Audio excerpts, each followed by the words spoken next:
Hello everyone, welcome to another video. So today I have the Revell M7 HMC Priest. So this is a self-propelled, open-topped self-propelled artillery piece with the 105mm howitzer in. This was used by the British and the Americans mainly, and yeah, it was named the Priest because of the machine gun ring here, this bit here, with the Browning 50 on it. So as I said, it's an open-topped self-propelled artillery piece. On this model, the gun can go up, and in fact it can move very small amount left and right, although I think I might have actually accidentally glued it in place. Yeah, so it can move a small amount left and right. In fact, you can see inside, towards the front, there is a seat in there somewhere.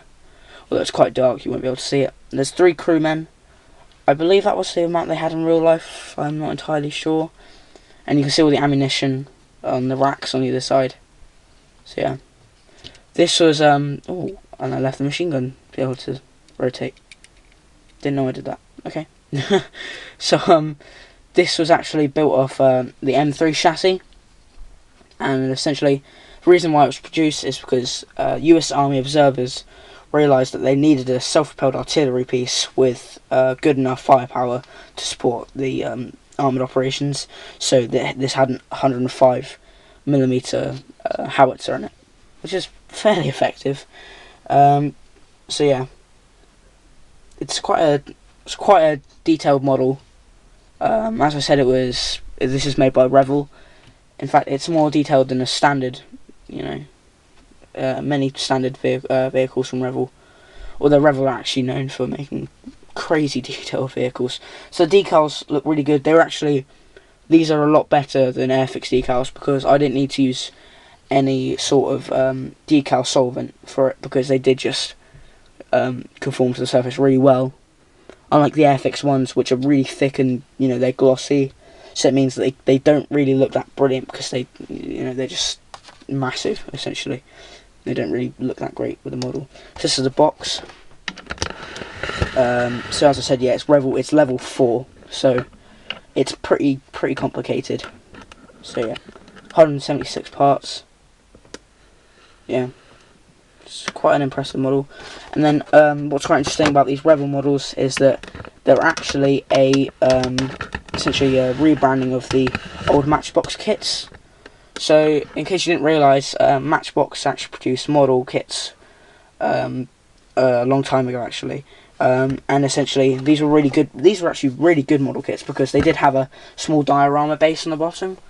Trying to see if I have one on my desk. No, I don't seem to have one. But they produced stuff like the M16 anti-aircraft gun, I believe it was, the self-propelled anti-aircraft gun, and the Panzer II, Jag Panther, stuff like that. But yeah, as I said, they do have this little diorama, essentially the diorama base to it. So let's have a look inside the instruction manual. So yeah, most of it's in German, not surprising really. So yeah, these are quite nice because they're actually CAD drawings, unlike Airfix ones. Although more recent Airfix designs are actually CAD models. So yeah, they're CAD designs in the instruction manual, which is quite cool. So yeah. The tracks were really nice actually, even though they are this terrible rubber that you have to melt. I didn't actually melt mine.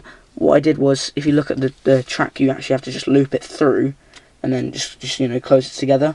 So I just looped it through, and then you can see it just there, the link. But luckily, it doesn't look. It looks like it wasn't there, which is quite useful. I don't actually know much about this vehicle. But I know that it was used in Italy, I believe, yeah. Italy and France. So yeah, here's more of the interior you have to build. It's a very complicated kit. I would not recommend this to beginners, but more experienced modelers definitely, because it's quite an unusual kit actually. I've not seen very many of these. In fact, I believe this is the only one I've ever seen in a shop actually. And I bought it because I've always really wanted one. Yeah, so Got the mud guards. In fact, you've got two different style of mud guards here. So these ones and these ones, they're from the different models you want to build. And then you've got the base here, which I haven't actually painted yet because yeah. So here's the this is when it was in Italy, and that's also Italy. Oh, actually, maybe it wasn't used in France. I'm not sure, but these are two designs for Italy.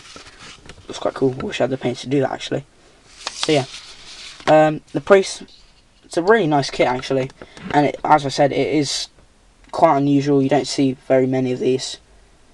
I mean, you don't see many standard M3s either. You know, standard M3 Lees or Grants. So yeah, it's quite an interesting kit actually.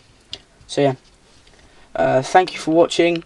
Don't forget to like and subscribe, and I'll see you in another video.